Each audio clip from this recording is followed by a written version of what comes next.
Hey, thanks for tuning in. Once again, it's Ishmael Sistrunk with the St. Louis American and STLamerican.com. You are now in the clutch. Okay, let's start off talking about the NBA Finals, which has just ended. As you all know, the Miami Heat have won the NBA championship in 2012 with a 4-1 victory over Kevin Durant and the Oklahoma City Thunder. LeBron James, of course, was named the MVP of the finals, and deservedly so. He averaged over 28 points, 10 rebounds, and 7 assists in the finals, and capped off the series with an amazing performance. Got a triple-double in Game 5 to bring the victory home.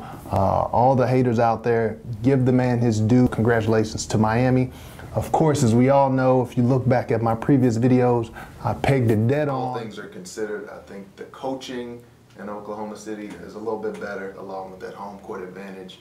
All right, well, clearly we're having some type of technical difficulties. They queued up the wrong tape. That's fine. Like I said, I called it. Okay, maybe I didn't. I was wrong. Last thing, you can't underestimate the role that Chris Bosh had on this series.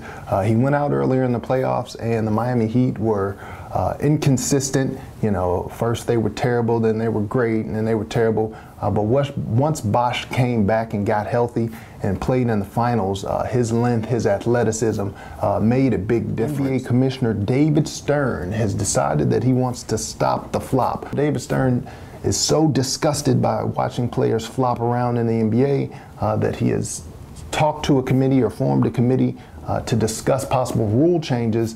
One suggestion that seems to be catching wind is to have like a instant replay after the game, to where they review all potential flops. And I guess they would assign some type of flopping points. And if you flop so many times, then you may, face a suspension or a fine or whatever. It's an interesting policy.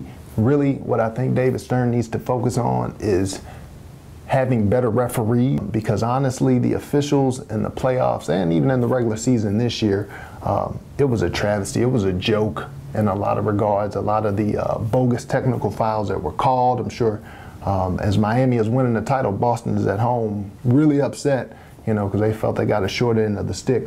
But a lot of bad technical fouls, a lot of missed calls, a lot of just bad calls just throughout the series. So instead of making a rule to review things after the game, how about number one, you institute a flopping rule, just make flopping a personal foul, and two, have the referees call it. So David Stern needs better training for the refs, or he needs to get better refs, plain and simple. Okay, next up, and this is going to touch on last week's column a little bit about Michael Jordan, his heiress, the owner of the Charlotte Bobcats.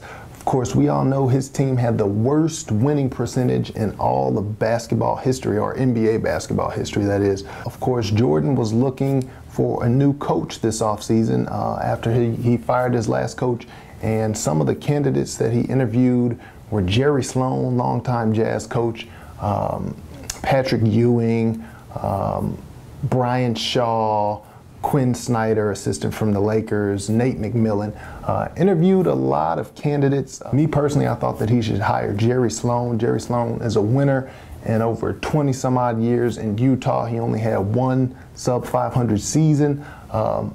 Of course, he pulled his name out of the hat, but if Jordan would have hired him from the get-go, I think it would have been great. The guy he ended up hiring was a man by the name of Mike Dunlap.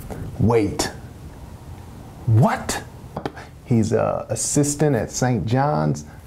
To be honest, I had never heard of this guy before Jordan interviewed him. That doesn't say that he's not a competent coach, but once again, when you're coming off the worst season in the history of the NBA, I think you need a proven winner. I think you need a proven leader. I think you need somebody who's well respected within the league. So it's just another questionable decision by Michael Jordan. Only thing I know about the guy is he looks like Doug Collins, seriously. So time Michael Jordan hired an experienced winning head coach. He took him to the playoffs. Of course, I'm talking about Larry Brown, who then Jordan fired promptly after getting him to the playoffs. Last but not least, on a non-sports related note, just want to say congratulations to the St. Louis American and STLamerican.com.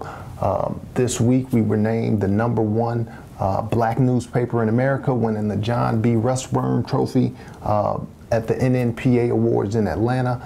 Also, the website, stlamerican.com, was named the best website for a black newspaper in America. So we want to thank you for your support, for coming and reading the articles, for looking at the videos. We're trying to get fresh new content out to you all the time. But once again, without your support, it would be nothing, and we're here to serve the community. So with that said, that's all I got for today. So you are out the clutch.